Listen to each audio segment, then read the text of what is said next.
right, what's up, guys? We got lots and lots and lots to, at least we have seemingly lots to talk about on this show. So, not much time to do it, but we're going to get through as much as we can. All right, Jim, what's up?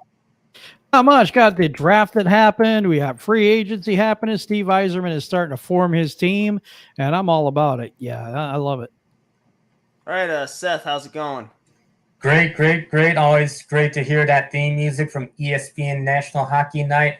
Random thought, I just thought about you as I heard a certain part of the theme music, remembering the image of where they show Claude Lemieux tossing his stick, swinging it in anger, hitting the net after the Wings beat the Avs in Game 2 of the Western Conference Finals. So great memories and great to get the show started. All right. Let's get to this. Here we go. We're gonna start with questions. We're gonna start off by talking about the draft, and we're gonna start by talking about Lucas Raymond, the Red Wings' fourth overall pick, or their first overall pick and the fourth overall pick in the draft. What are your thoughts on this player? Do you like the pick or you dislike the pick? What are your thoughts? We'll go to Seth first on this one. Well, I'm going to be honest, because in past shows, Raymond was one of the prospects we didn't actually talk about. And to be honest, I didn't know really a whole lot about him. And of course, according to most media sources, most people had the Wings taking either Cole Perfetti or Marco Rossi. And I know for a fact, Rossi, I really liked him, and as well as Jamie Drysdale. So I was actually very surprised, and I was kind of underwhelmed. But I think more than anything else because I wasn't really familiar with Raymond. But from what I've heard and from what I've read, Raymond is legit. Though he might take a while to develop. He might not be NHL ready until like maybe a couple years. But from what I'm hearing, he's a legit guy, and Eiserman tends to know what he's doing with draft picks. Like you said, you're not going to hit on every draft pick, but, I like his idea of collecting as many draft picks as you can to give yourself more chances of being able to hit on those picks. And with Raymond, I think he'll turn out to be a good player. I'm not sure if he'll be a franchise type player, but, he should be a very effective player down the road, a very effective part of the rebuild. This was a deep draft, so I'm good with it. All right, like I was saying last show, I wanted to trade up and get Stützle. In all honesty, after learning about Raymond a little more, I'm like, it kind of depresses me that we didn't talk about him a little more throughout the show because the things I was saying about Stützle is kind of the things I feel that Raymond. I kind of feel this not quite the same way, but I kind of feel the same way that I felt about Stützle, the way I feel about Raymond. But Jim, what are your thoughts on the Red Wings fourth? What are your thoughts on the Red Wings first overall pick? I'm going to say I like him, but the reason we didn't talk about him a lot is because of the fact that he didn't play a lot of games. He doesn't have a lot of ice time. He's buried in the men's league. And so I felt like he would take a lot longer to develop. And that's why I didn't look at him as closely. But he's a highly skilled winger. He really is. He's got exceptional hockey sense, terrific hands, great speed. He's got a good work ethic too. He plays with intensity, battles hard for the puck. He's pretty strong for his size. He's only 5'10", 183, but he's a two-way guy. He plays the forecheck well. He's good at stealing the puck too, so he's very capable as a penalty killer. He has a strong wrist shot. He has pretty good vision. Real good vision, actually. There's few weaknesses in his game other than he just has to develop. And let me say this about every draft pick that we have. These kids are 17, 18. This kid's 18 years old. So to develop from a young man at 18, basically just from boyhood to developing into the muscle and the, being a man, it takes a while. It's not going to be like, oh yeah, tomorrow he's going to be in the NHL. No, he'll be in Sweden for the whole year. And next year, probably. But he's going to be good. He has a chance to be a great hockey player. He really does. But it's how much work he wants to put into it. It's how much that he can do. You know what I'm saying? To develop his own body and to be better. More capable as an NHL player, that he's not going to get pushed around and all these things. So development of draft picks is basically on how they develop in their strength training and, filling out their body and becoming a man.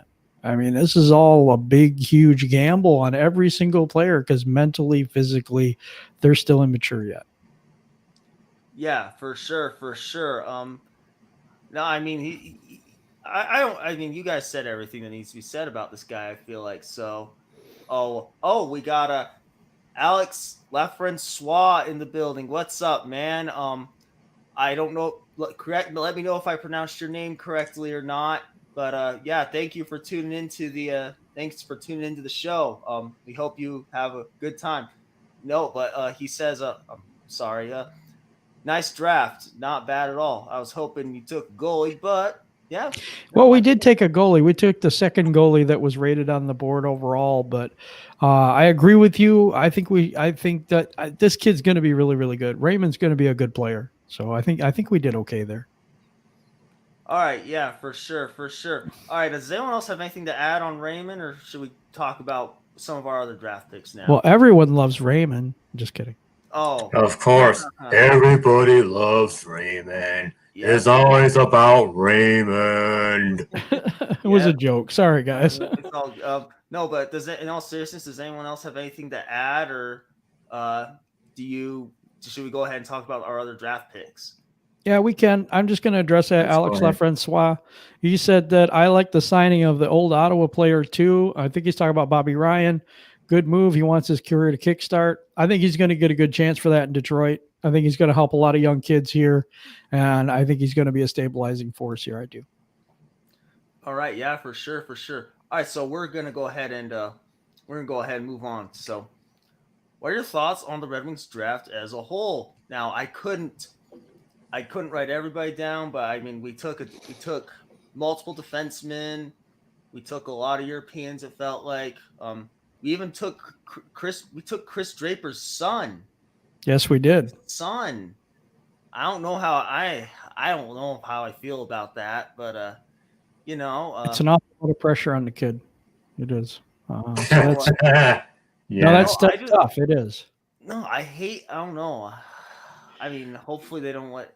I mean, it's hard, but I don't know. I never like the feeling of putting family together in these situations, but that's just me. All right, but yeah, what are your thoughts?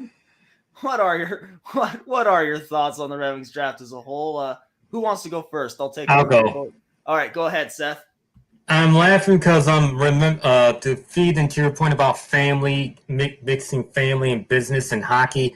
I believe back in Colorado, Pierre Lacroix traded his own son Eric. I think I could be wrong. I think you're right. And we've had seen stuff like that happen in other sports where maybe the father would be the GM and the son would be a player, and they end up trading, and the father ends up trading the son. So yes, that does make for an awkward situation. And I feel like with Keenan Draper being drafted by the Red Wings, it made for a nice sentimental moment. But Jim is right, that could put a lot of pressure on him. It probably would have been better had he been drafted by another team, maybe. Because we also got another second-generation player, Kyle LaCoin, Adrian LaCoin's son. I'm sure he won't have as much pressure since his father played for other teams like the Canucks, for instance. But was the question about the draft the question was about the draft as a whole, right? Yeah, draft as a whole. Okay. What are your thoughts on the Red Wings? All right, I didn't want to get too much off track. So yeah, obviously my first thought was Eisman sure likes his Swedes, but he also drafted a player from Finland and a few North American players also. So it was still ultimately a good mix. From what I can see, they all still fit his MO of players that are versatile and have a great hockey IQ. guys that know how to play the game and can do multiple things. So that's my biggest takeaway from all the draft picks as a whole, whether they're big or small, North American, European. They know how to play the game. They have the high hockey IQ, and they're versatile. All right, I like it. Jim, I think you're gonna kill it right now. You're gonna leave us all speechless, I think, right now. So, what are your thoughts on the Ravens draft as a whole? As a whole, I thought they did a pretty good job. It looks like Steve Yzerman values his defenseman. William Wilander is from Sweden. He's a 6'3", 6'4" defenseman. Pretty good with the puck. I'm not sure where he fits. I don't see him on the first or second power play unit, but he is more of an offensive-minded defenseman and big. And a really big guy. Theodor Niederbach was a guy that actually should have probably went a lot higher than he did. He has extreme talent. I like the kid a lot, actually. He's very detailed mentally. Okay, so he can make quick decisions because he can read things quicker. He maintains he's better defensively than people would think. He comes in, suffocates the opposing puck carriers. He's dialed in, capable of making the right reads, like I said. And I think that he had a problem with his knee joints. So it cost him a whole season. Or he would have been much higher in this draft and probably in the top 10. But that's a steal for Steve Yzerman right there. So that's one. Cross Hanses has an incredibly weird shot that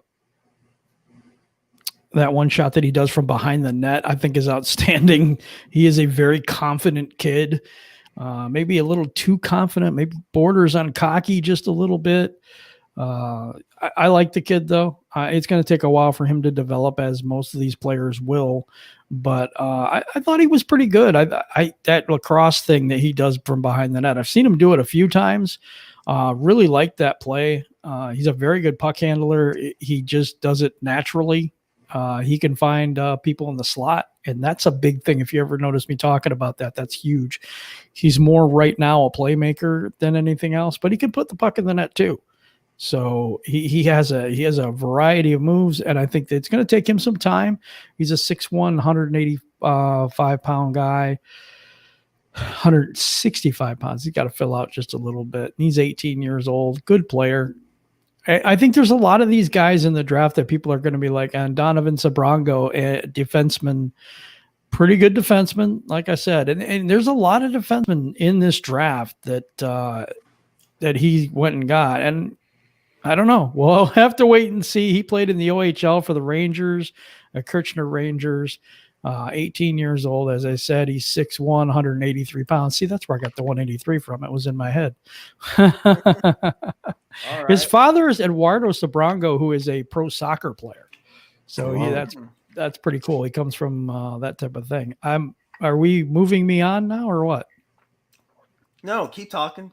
I'm sorry. Oh, all right. That's what I thought was happening there. I'm like, man, we didn't even get to any of these guys, really. Yeah, you have at least a couple more. Emil Vero is a defenseman also. I'm just going to kind of move on. Sam Stange, he's a right winger going to be playing at the University of Wisconsin, if I'm not mistaken.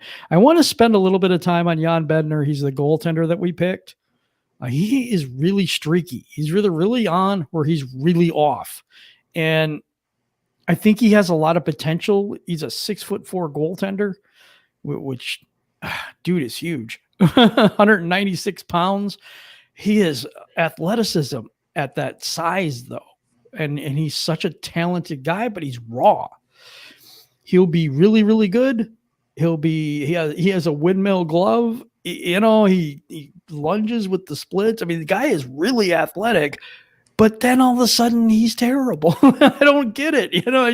He's up and down. He needs to learn. He's gonna take some time. He's a Czech goalie. I don't want to say think Dominic Hasek, but something like that. But he's a really big kid. I think he has potential. He was the number 2 rated goaltender out of anybody in the entire draft.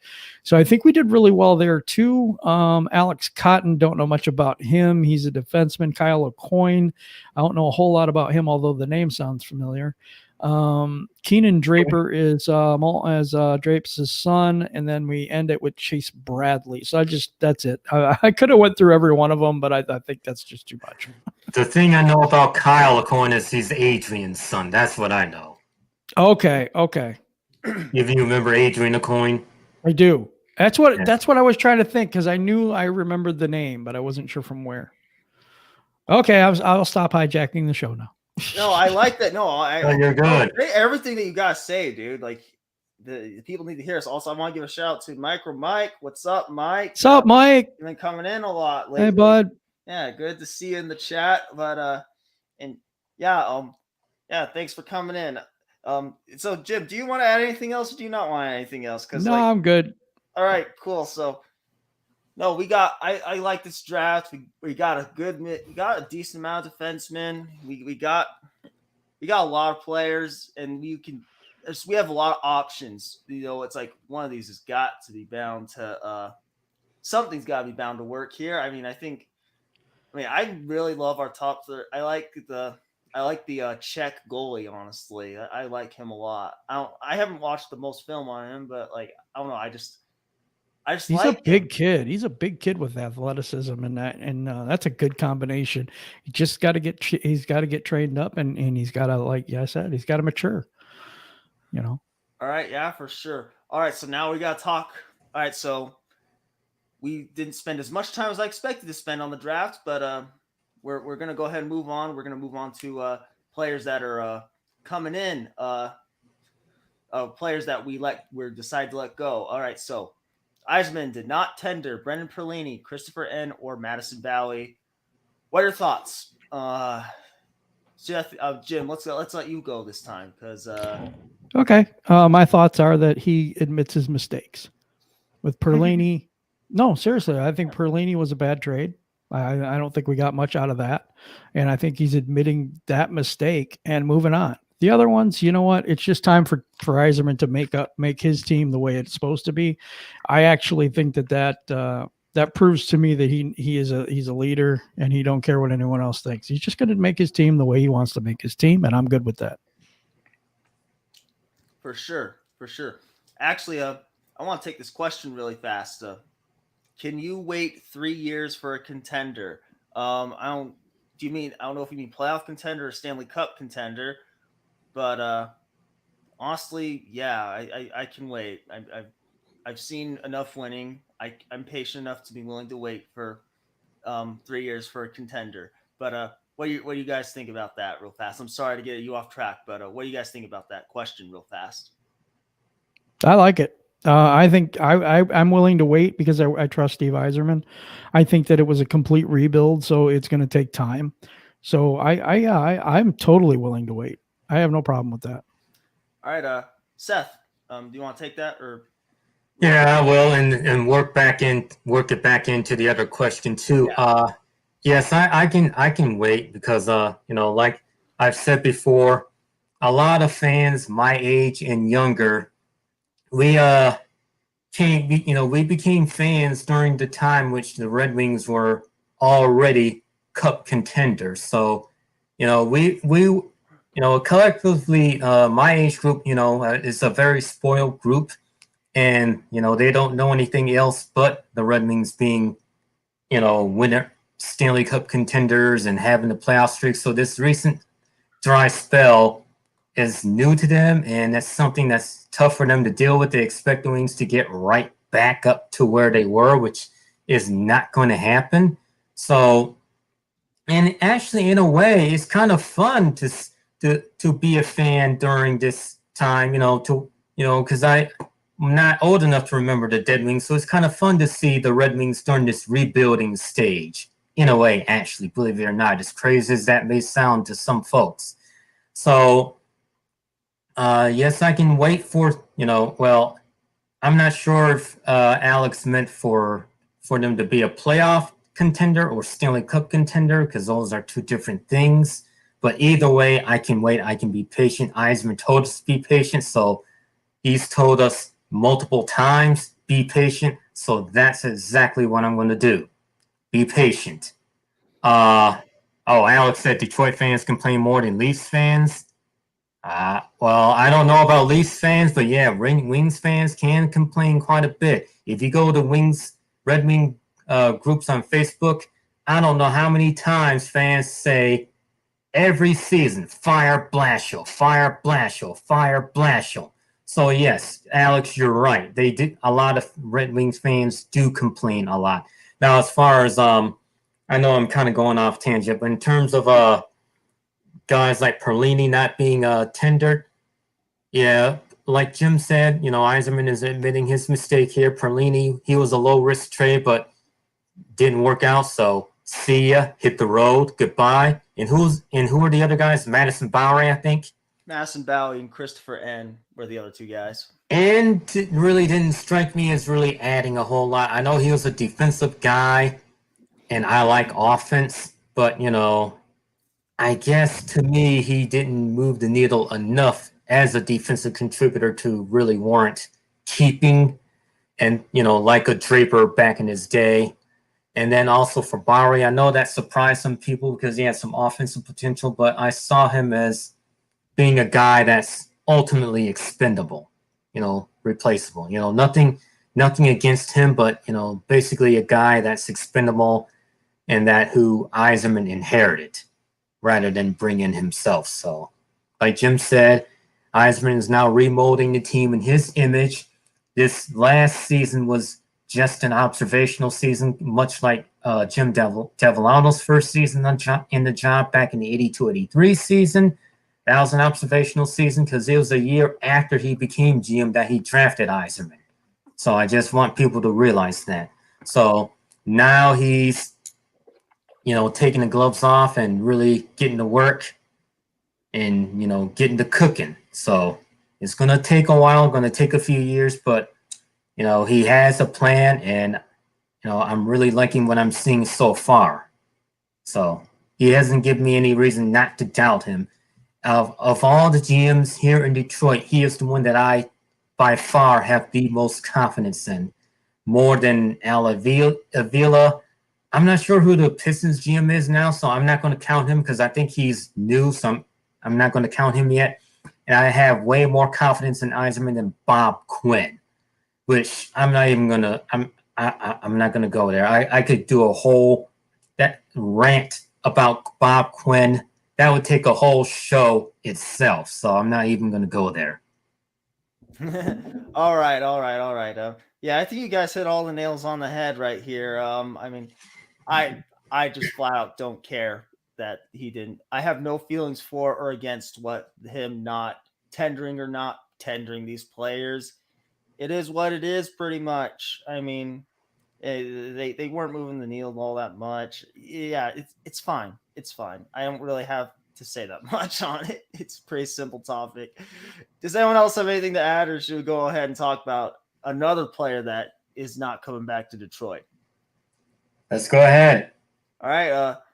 Justin Abdicator's days in Detroit are over. What are your thoughts? Jim, let's start off with you because you have a little bit more. You have probably a little bit more positive things to say about Abdicator than a lot of Detroit fans might. So I'm gonna start with you. Well, he's from here in Muskegon, so yeah. I think honestly, it's going to be a sad day to let him go. He was 100% Red Wing and gave everything for that team.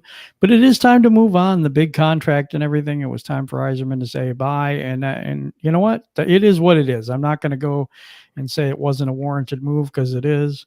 So that's what I think. Yeah, that's you pretty much. I think you said how pretty much all of us are gonna feel like I'm not gonna rip Justin Abdicator a new one. Thanks for your contributions to the team, but it's just the time. There's just always a time where it's just time to move on from players. But Seth, thoughts on Abdicator's Detroit's what are your thoughts on the Abdicator's days in Detroit being done? Well, it's kind of bittersweet because, believe it or not, for a long time, I really liked Abdicator. As he kind of reminded me of Kurt Maltby in a way, to where he was, kind of had like similar type size, to where he was big but not real big, but he could be physical. checking grinder, but also had a little bit of scoring touch, a little bit more than Maltby had. He showed that he could be a 20-goal guy when playing on the top line with Datsuk. In today's NHL, that's pretty darn good. So, and even though I didn't see him as being an enforcer type, I admired the fact that he was willing to step into that role because the Wings really didn't have anyone else able to be in that role except for that brief amount of time Steve Ott was on the team.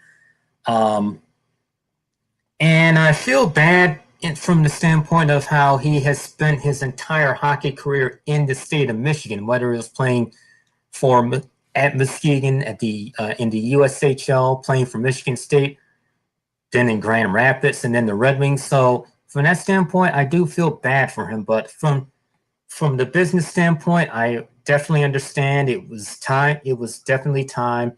He's not the player he once was.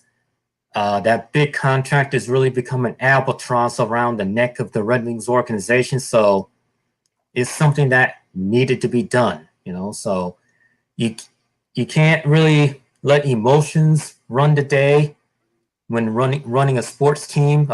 That's what messed up William Clay Ford with the Lions for so many years. You have to remember it's a business. So Yzerman, realizes that. So, he had to do what needed to be done. Al Piticator was, a great character guy, alternate captain, great in the community. And like Jim said, all about the Red Wings of Michigan. So again, it's a very bittersweet move. So, all right, yeah, that's my take. All right, for sure. All right, so now we're going to talk about some. Now we talk about the players that are done. Now let's talk about some players that are staying for a little bit longer. Yzerman gave Adam Ernie and Taro Hirose 1-year extensions. What are your guys' thoughts on these moves? Jim, let's start with you. Well, it's just a 1-year extension, so I honestly don't see it as being a huge move. He just feels that they're part of the rebuild at this point. You have to have players to field the team. You know what I mean? So a lot of these moves are just for that purpose until some of these guys start developing and coming on to the Red Wings. Yeah, I think you nailed it right on the head. they're kind of just players to fill out the team. That's kind of how I view it right now. But I mean, that's all it is. They're just players to fill out the team until further notice. Seth, what are your thoughts on these two getting extensions? I'm fine with it. Ernie, I don't know a whole lot of, and haven't seen a whole lot of, but I'm fine with him being a body in the lineup that that can play, that can suit up. I'm fine with that. And as far as Hirose goes, I guess I saw some potential in him when he during that first season. When he showed some offensive spark. Maybe that was a fluke, maybe not. I was hoping that it wasn't a fluke, but I see him as a guy who could maybe. How's it going, Pistons talk? How's it going? Hey, what's up, dude? So I'd hop on with you guys. Yeah, sounds good. Thank you so much for hopping on. Actually, seriously, thanks a bunch. But Seth, go ahead, continue what you were saying. So with Hirose, I'm not sure if he's going to be a permanent NHL player. So I was kind of hopeful that he would be that solid third line guy who could provide, a little bit of offensive spark, maybe even play on the second line if someone gets injured. But who knows? I think this 1-year extension is, basically a wake up call for him to basically prove himself. So that's why the way I see it for him. All right, I like it. All right, Pistons talk. What are your thoughts on Adam Ernie and Taro Hirose receiving 1-year extensions? Just a Band-Aid until we can actually get guys that we feel that can compete for the playoffs. I like Hirose a little bit, but I mean, kind of like what Seth said, he's probably a third line guy. He's not going to be in your second line, but it's just a Band-Aid until we can find, players that fit the system well and we feel that we can compete in the playoffs. I'm sorry. No, it's a good take, but the way you worded it got a good laugh out of me. No, I agree with what everyone said.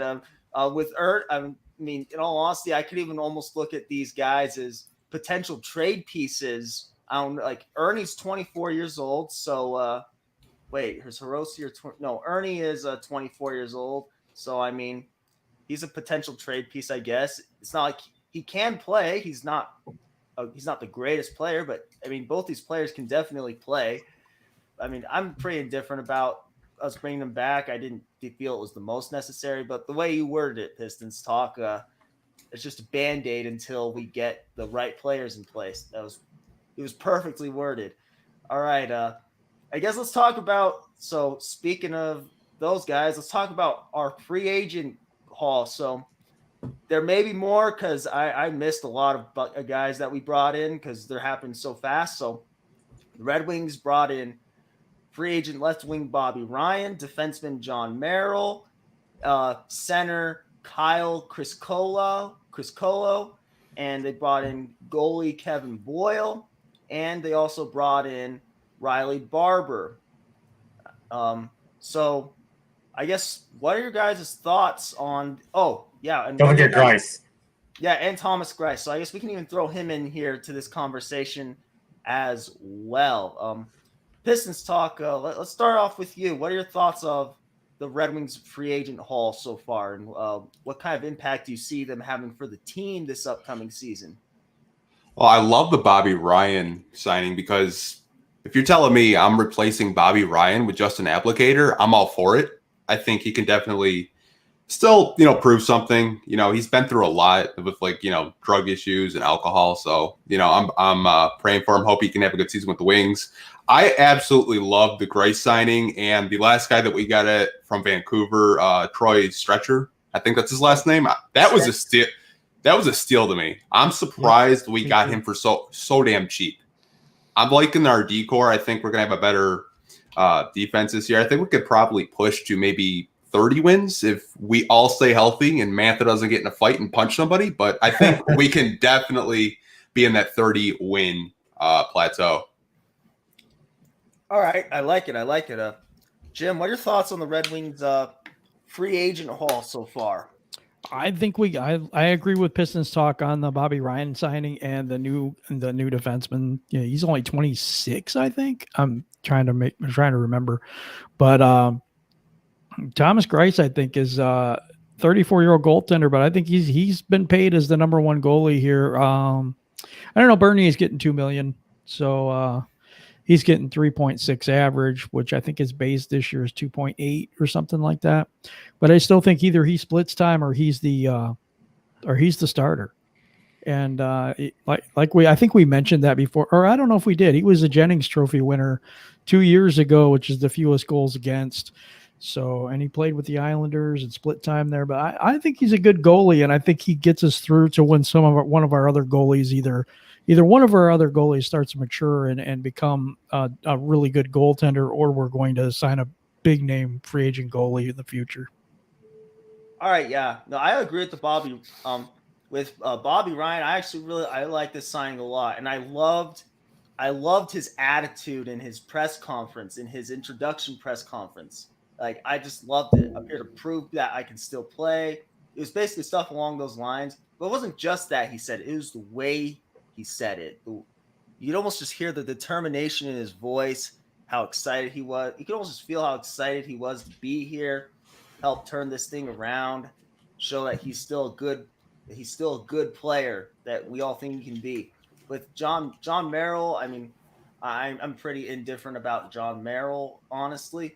Like with Chris Colo, Boyle, and Barber, I mean, they're just 1-year deals. Two of those skaters don't even have a point in their career at this point.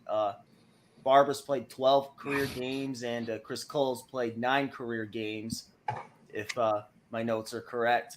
And then Kevin Boyle, actually, I want to talk about Kevin Boyle real fast because this is interesting. He's only played in 5 games. In those 5 games, he has a 2.17 goals allowed average, a 928 save percentage.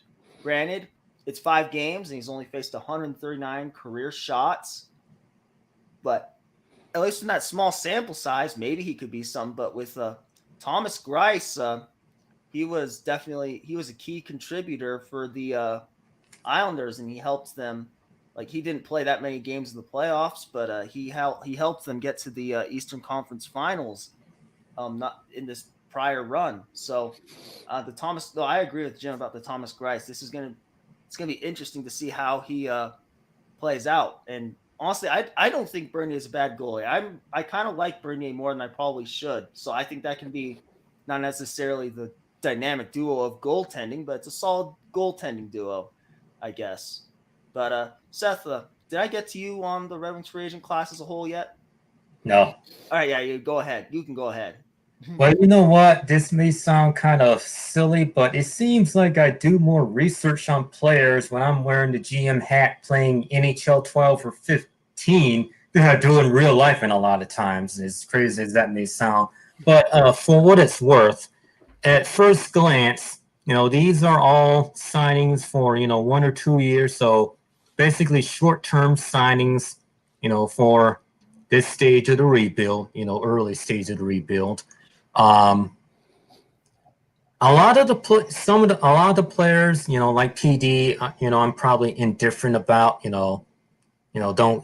don't feel one way or another like Merrill. I do know that Merrill's a familiar name, but I really don't. I'm really more or less indifferent. I figure he'll, provide depth on the blue line for the time being. Now with Bobby Ryan, Pistons talk, I actually did not know about his off-ice issues a whole lot. I did know that he was a player that, kind of struggled offensively for a while, so I didn't know that part. I know he's been in both Anaheim and Ottawa. I really like how that he wants to be part of the rebuild, and that he talked, I think Dylan Larkin helped recruit him to Detroit. So it looks like, he's a veteran guy who wants to be here and, help the young guys, mentor them, and be part of this rebuild. So improve that he does have a little bit more left in the tank, that he's not just some washed up old guy. So that's great. And then with Greiss, Jim may be onto something about him being an underrated signing. He's a Jennings Trophy. He's not a, superstar goalie per se, but, he is a Jennings Trophy winner. And I do see him as being a very solid signing.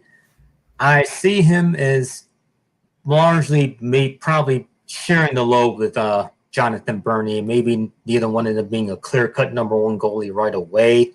Basically have them play it out to see who emerges as that number one guy. But it's nice to have Greiss as that good insurance policy, even if Bernier ends up, keeping his spot. Because looking back at history, a lot of times with goalies, they're not given the number one spot. They have to earn it by outplaying whoever else is on the team. So, may the best goalie win. Oh, yeah, for sure. For sure. Does anyone else have anything to add on this topic? Or should we? I want to get Pistons talk his view of the draft, because we didn't get to him. Yeah. So Pistons talk. We talked about a lot of stuff beforehand. So we're gonna kind of go a little rapid fire with you. Lucas Raymond, what are your thoughts on Lucas Raymond on the Red Wings draft pick? I love the pick. I honestly was having a conversation with my friend, and he's like, we're going to take Marco Rossi or Cole Perfetti. And I'm like, if Raymond's on there, you have to take him. I honestly think Raymond is their best prospect. I think he's going to be a guy that we'll probably see in 2 years. And he's definitely kind of reminds me of a Mitch Marner type of player, where you guys probably know who that is from Toronto, right? Of course. Yes. Yeah. Even though the Maple Leafs suck. Yeah. I honestly, I was really excited with the pick. I'm actually shocked that the Kings took Byfield. I thought they were going to take Stützle, but hey, it's a good I did too. I was really shocked by that. I was like, really, Byfield? I was like, all right. And I honestly thought Byfield would slip. I really did. I was praying. Sorry to interrupt. I'm probably the only one who wasn't shocked by that, because, you look at a lot of teams, a lot of times teams will go ahead and have two top level centers, one on the first line, one on the second line, like with Yzerman and Fedorov, or Sakic and Forsberg, Crosby and Malkin, or even Lemieux and Francis. And then you also have the fact that Kopitar is getting older, so he would once he hangs up the skates, Byfield could be the number one guy. But that's my 2 cents. So sorry to interrupt. I just wanted to add that part. Oh, for I sure. mean, I wouldn't be surprised, like maybe 2-3 years down the line, you have a second line of Veleno, Zadina, and Raymond. Just imagine those top 2 lines. That's going to be lethal for the Red Wings. I see Raymond on the top line. I don't see him on the second line. Well, I'm saying if you have like Larkin, Mantha, and Bertuzzi, then you're just going to have so much depth. You're going to have to put him out there somewhere. That's true, but I don't know. I think talent wise, he's going to be better than Bertuzzi. I do. Same here. Oh, for sure. No, but no. What was I going to say about? Oh, but speaking. And of I like Rossi, Bertuzzi. Don't get me wrong. I just think this kid has a lot of talent. He just has to fill out and stuff and get mature as a person and all that. So. Oh yeah. No, speaking of Rossi and there were a lot of surprises in the draft for me. Like, didn't Rossi fall all the way to like 10 or something? Yeah, and I liked Rossi. I thought he was a pretty good playmaking center. I liked him a lot, actually. I laughed at Buffalo's pick. Like Who did they pick? Jack Quinn. Oh, yeah, that's. I honestly laughed. I was like, it's like Minnesota was probably just like grinning ear to ear that he fell. Yeah, it's like they're like, what? Wow. I was surprised some draft boards actually had Rossi going that low or even lower, believe it or not. Yeah, so. That's okay. He's a small guy, and I think that might be why. But boy, he's a hell of a playmaker. I can tell you that much. Yeah, oh, for sure. All right, the other thing you didn't get a chance to talk about. We're gonna. What are your thoughts on the Red Wings draft as a whole? It looks like they like Sweden still, but Germany and Sweden. And other than that, I thought the first 3 rounds those guys were really good, and then as we got like in the later rounds, like the 5th, the 6th round, some of the guys they're just like, you know what, screw it, just put them in the pipeline in Grand Rapids or have them overseas. Like that, like the Draper pick for me, I was just like, wow, that's really funny. Yeah, that's a lot of pressure on the kid, though. He must be decent enough. Yeah, because there's no way you get picked by your dad if you're not a good player. You know what I mean? Because that's just disgraceful for both people. Yeah, no, I'm sorry, Pistons talk. I keep interrupting you. Go ahead. I was gonna say, unless it's like a Bob Quinn thing, bring in your buddy. Oh Lord! Yeah, we don't want no more of that. I said I wasn't gonna. I said I wasn't gonna go. Excuse me. I said I wasn't gonna go on a rant about Quinn on here. That would take a whole show by itself. Because I was saying before he came on, Pistons talk that we had a live last night. Pistons talk. We had a live last night, and they said they was talking about Chris Spielman, and I'm like, I started to think about it, and I'm like, okay, his brother's a GM. He's a former Lion great, maybe more of a defensive guy. I don't know. That's somebody I'm actually thinking about. What do you think about that? I know it's a hockey show, but I had to get your thoughts. Let's talk about that on the roundtable. Let's talk about that on the roundtable. I'm sorry, Jim. Yeah, I was gonna say that on the roundtable. I was just gonna say, finish my thought that out of all the GMs that we have, Yzerman is the one that I have by far the most confidence in. So. Yep, for sure. All right, what else did we not get to you on? Oh, just give us your quick rapid fire. So, Pistons talk, Perlini and Masson Bowie did not get tendered by Yzerman. What are your thoughts on that? I love that he didn't do it. It's just refreshing to have a GM that can like just look at talent and say, you're not good enough. The production's not there. Now, Perlini, I know he was a former first-round pick, but it's just like when he played, it just, I don't know if he wasn't ready or what, but I just wasn't impressed with it. Who's the other guy that you mentioned? I forgot. Bowie. Perlini and Bowie. Bowie, I'm actually kind of happy he was gone. I know we did. I think we got a 2nd round pick from Washington, and we drafted one of the guys. I don't know. I can't remember who it was, but his time here was okay. I wasn't really impressed with him at all. I mean, he had a couple goals here and there, but I think our D-core is going to be a lot better. All right. No, I agree. I mean, I think we're all kind of on the same page with some of these guys. What about Justin Applicator? His days in Detroit are done. Quick thoughts. As the person, I respect him a lot, like what he did with the community in Detroit. But as the player, I was so happy Steve Yzerman did that. He basically said, I'm not getting the production of what your contract is. He basically called them trash without calling him trash. So that was actually pretty funny.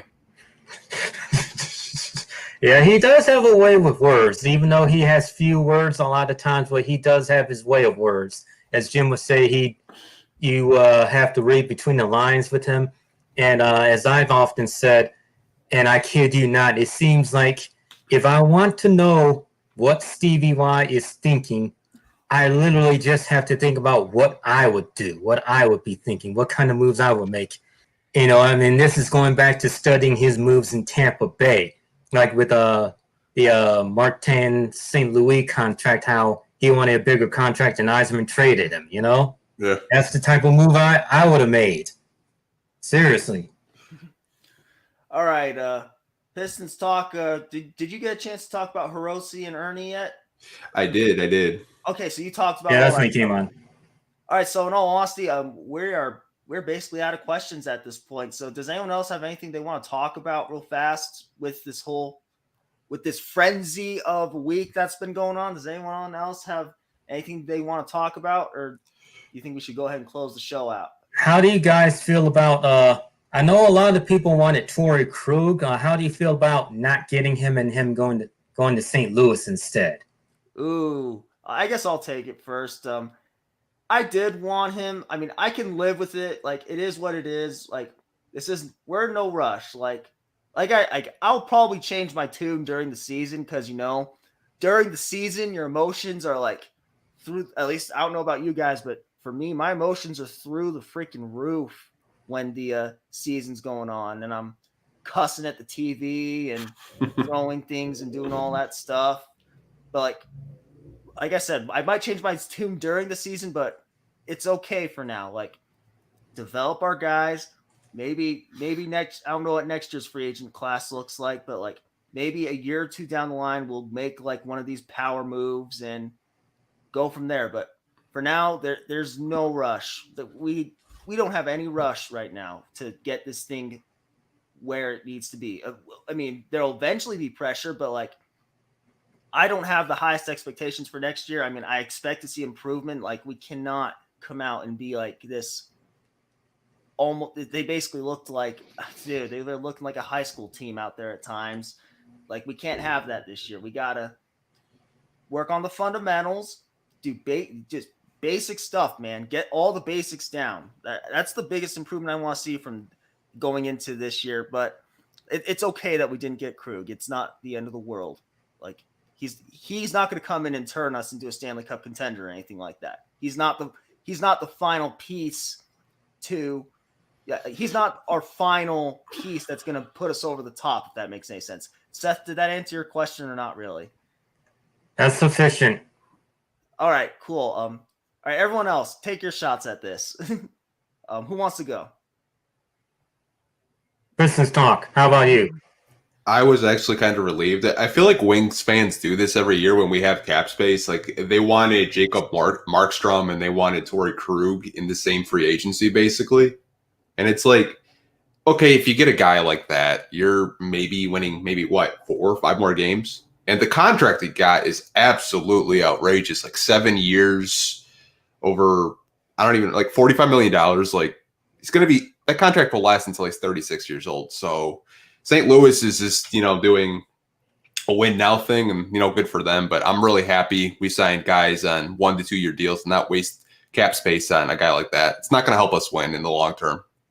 Yeah, I actually want to feed off of what you said about it. Like, but St. Louis is in a complete we want those players. St. Louis is in a completely different situation. They've won the Stanley Cup in the past 2 years. They're one of the defending Stanley Cup champions. Like, they can take these power moves and extend it, and they're trying to extend their reign. Like, we're not in any position to extend our reign. We don't have any reign of anything. We have a reign of I don't even have the right word, but we're not in a good era right now. So. But Jim, you haven't spoken on that particular topic yet. You want to talk about that? Yeah, I think the same thing. I also think that it would have been a huge mistake to sign him, especially that many years and that big of a contract. It just isn't. It isn't what we need right now. And I agree with Pistons talk. Every time there's a big name free agent, because in Detroit we used to sign big name free agents all the time, and it was no big deal. But now with the salary cap and all the implications from that, and the stage we're at in the rebuild, it just wouldn't make any sense right now. You guys, both of you guys, hit on a very good point about how a lot of fans are. It seems like, and it's not just with the Red Wings, you see it with the Lions too. Like I remember a couple years back, everybody wanted the Lions to get Antonio Brown. Let's get Antonio Brown. Every time some big name star is available, fans want their teams to get that player. We were talking before the show about how some fans wanted the Wings to sign Taylor Hall. And I'm like, what? I mean, why?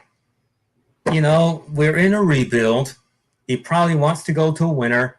And from what I've read, he doesn't have the best attitude in the world. Why would you want to sign that guy? No. People just think that, GMs are Santa Claus and are expected to bless them with whatever Christmas gift they want with whatever player they want. That's not how it works. I love the way you worded that, Seth. I love the way you worded it. Actually, I guess I want to add this. I think we all kind of answered the question, but should the Red Wings? No, we don't need to talk about it. We basically addressed it in that last question. So, does anyone else have anything they want to talk about before we, or should we just go ahead and close the show out? Do you guys want to talk about Tyler Johnson or no? No, the Red Wing killer. No, I'm not familiar enough with he just cleared waivers from Tampa Bay, and it's one of Steve's players. So I don't know if they would go after a guy like that. Ooh, you know what? I think they would. Let's talk about it real fast. How old is he, and how old is he, and how much would he be looking for?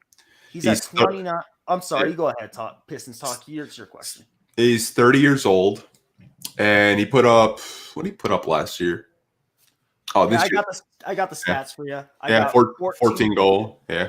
14 goals, 17 assists, and 31 points. And he had 13 even strength goals, 1 power play goal, 2 game-winning goals, 11 even strength assists, and 6 power play assists. Yeah. It depends on how much he wants. To me, I don't know, and the length of contract. Let's say like $5 million. TD, I'm very surprised that you don't really know about him, because he was one of the noted Red Wing killers of the last few years. I don't remember which year it was, either 2015 or 16, but one of those years, he was really taking it to the Red Wings in the playoffs offensively. Much like Joe Pavelski did for the Sharks against the Wings years earlier. He was another Red Wing killer. So I'm surprised there you didn't know about that. Yeah, honestly, I'm surprised. Honestly, you know what? Looking at him now, like just now looking back, like, yeah, why not? Like maybe, like he led the playoffs in points in the 2014-2015 season. The Lightning did not win the Stanley Cup that year, but he was balling. That's probably not even the right word, but he was balling out. And I mean, sure, yeah, I wouldn't be. No, he was pucking great. Yeah, pucking. Yeah, that's a good term. That's a good term. Pucking great. He was pucking. He was doing that good. Yeah. Yeah, I wouldn't be totally against it. I think I think you're onto something, Pistons. What do you think, Pistons Talk? Do you think we should get him or not? Well, I don't know if Steve's kind of gonna. I hate to use a Lion to reference again, but I don't know if he's gonna be like a Lions and bring in former Patriots. But he did bring in Adam Ernie, who's a former Lightning. I don't know if he's gonna kind of like look at Tyler Johnson and say, I need to improve my second line, because I don't think Sam Gagner is a second line caliber center. So I don't really know. I guess that would kind of be like, I want to win a couple extra games because we get screwed in the lottery every year anyways. Why not bring in a guy that help us win more games? Maybe we'll actually win the lottery if we finish like the Rangers did. Like, yeah, there you go. Who knows? If we make the playoffs, we could win the lottery. Mm-hmm. That's a good idea. God, I'm so angry. I think to some extent, every GM will bring in some players that they've had before, but I don't see Yzerman as being, as doing, the lightning way because, it's not like Bob Quinn trying to do the Patriots way. With Yzerman, he's doing things the Yzerman way. Same way he did in Tampa is the way he's doing in Detroit. And he was originally in the Red Wings organization. So in a roundabout kind of way, his way is still kind of, the Red Wing way. So I don't think you have to worry about that one bit of Pistons talk. Not one bit. I wasn't really worried about it. I was just saying he could bring in a former Lightning player, Yeah. Well, I mean, like I said, all GMs will sometimes bring, players from where previous stops, is that familiarity, and reliability. No, I think you're onto something. I wouldn't say no to it. I wouldn't say yes to it necessarily, but I definitely wouldn't say no to it. I think it's definitely something to consider. If you can get a cheap deal like he's been getting, I'm all for it. I mean, what's the biggest contract we've signed so far? Like $3 million? Yeah, to Grice. That was pretty much our biggest contract, I'm pretty sure. We still got that was the biggest one. We still have like $18 million left, so we could possibly, get a trade, get more picks, and actually make a big signing. Who knows what Steve's going to do with the cap space? I sit on it. I think he sits on a lot of it till next year, or maybe the trade deadline. Yeah, for sure. All right, does anyone else want to talk about? Is there anything else anybody wants to talk about? I think I'm good. Seth, same here. Pistons talk? I can't really think of any players that have been linked to Detroit, but so no. All right, well, then I guess we're going to go ahead and close the show out. Thank you, Alex Lafrancois. Thank you, Micro Mike. And thanks, Detroit Drew, for tuning in. Those were the guys I saw in the chat. And yeah, thank you guys for tuning in. This was a fun show. Definitely lots to talk about on this show, and we got to all of it. Thank you, Pistons Talk, for joining, especially when you have 2 shows to do. You're going to be on Above the Rim tonight, I assume. So yes, sir.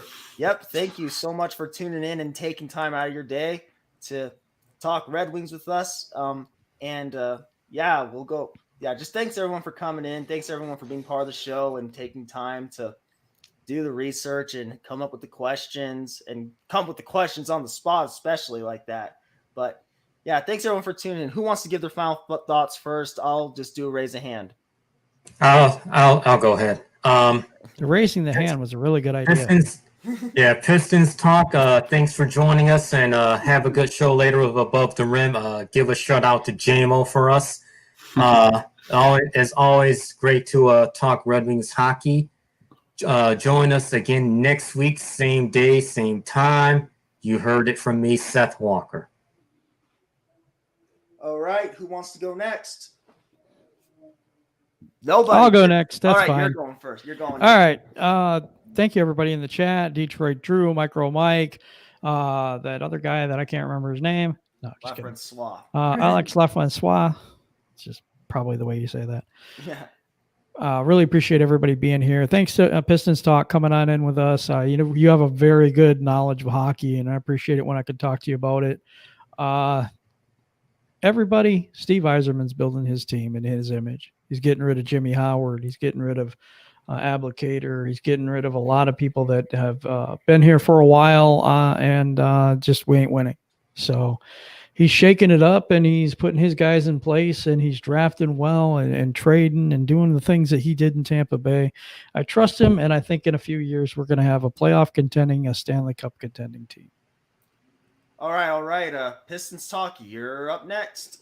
Sorry I couldn't join earlier. I was actually cleaning my garage, but enjoyed talking hockey with you guys for like 30 minutes. Hopefully I can come on next week, and we can talk a full hour of hockey. Sounds good. We'll take all your help, dude. You're good. You're great on the show. You're great on the show. We love having you on. So, do you have anything else to say, or what's going? Yeah. Not really. Not that I can think of.